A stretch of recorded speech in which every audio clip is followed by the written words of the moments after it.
All right, so first of all, thanks for coming out on a Saturday night. Is there anyone in Zoom land? Hi, Zoomers.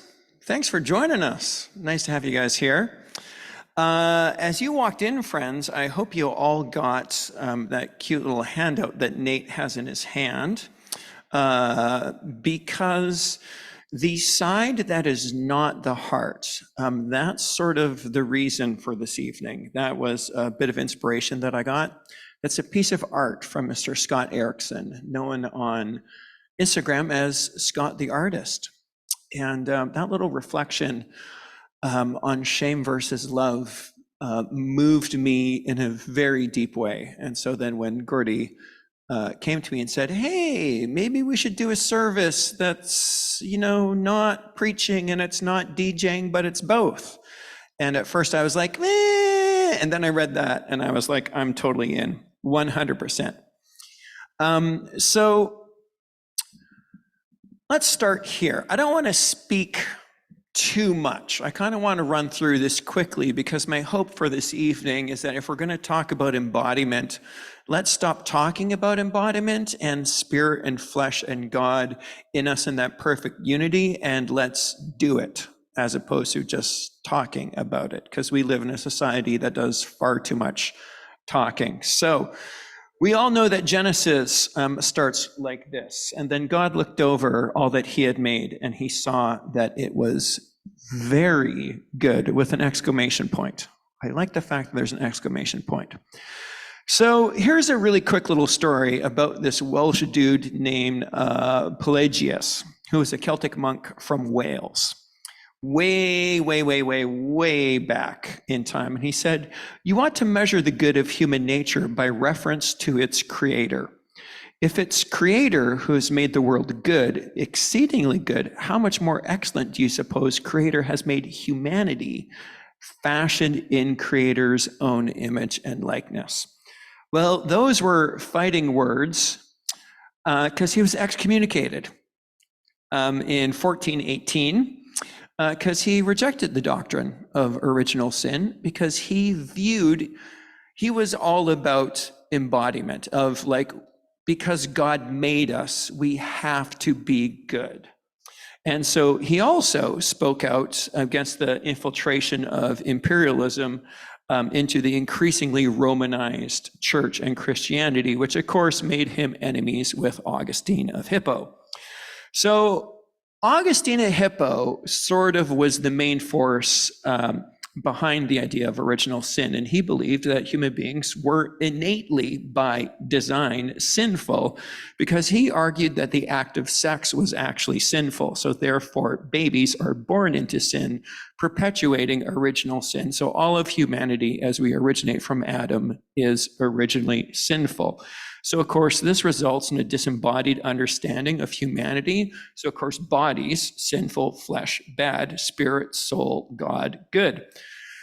So, therefore, if you follow that logic, then the flesh is something bad that needs to be tamed or controlled. So, stay with me here. So, Jesus didn't actually believe this, and neither did the early church, because the early church viewed sin as actions, as poor choices, as something that you did. So when Augustine shifted this language to an inborn nature, then the theological focus, really the point of the Bible then is to fix the sin problem. That's all thought, all theology moves that way. And so then salvation becomes individualistic and is basically about sin management. And anything that is embodied or flesh becomes suspect, right? So stick with me. Follow this train of logic. Therefore, if you are automatically sinful, then it's tempting to make a construct of rules, right? To decide who's in and who's out. And people who are in can be controlled by shame and fear of being out. Because I know all of you in this room, and I know that you all come from church backgrounds. You know what this is like. You get should upon, you should or you shouldn't do. Like, hey, Wade, you shouldn't play striper at church. Men shouldn't wear dresses standing in front of the, Anyways, so people who are then deemed out can be seen as lesser. Lesser people can be dehumanized. Dehumanized people can be stolen from, colonized, enslaved, and killed. Oh, damn, I just went there. That's a pretty shocking bit of logic, but it's frightening when you see it written down. So not only that, but if your flesh is bad, then you always doubt yourself and you always feel shame. Embodied experience, like the divine mix of, like the perfect mix of spirit and flesh, and of course my favorite top three are music, eating, and sex, which are, of course, ordained and blessed by God in proper construct, becomes suspect and perverted. That leads to many addictions and disorders. And so then you're a perfect subject to be an endless consumer because you always need something to fix that disconnection from your body. Consumers are perfect subjects of empire.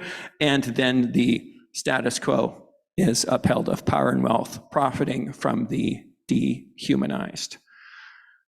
It's kind of scary when you put it that way. But what if we were made good by the Creator, always for connection for God, and that in spite of our choices, God always loves us, allowing us to forgive ourselves and to forgive others and love others, and allowing us to see God's love and connection in everyone around us and everything, and in the earth and all of creation.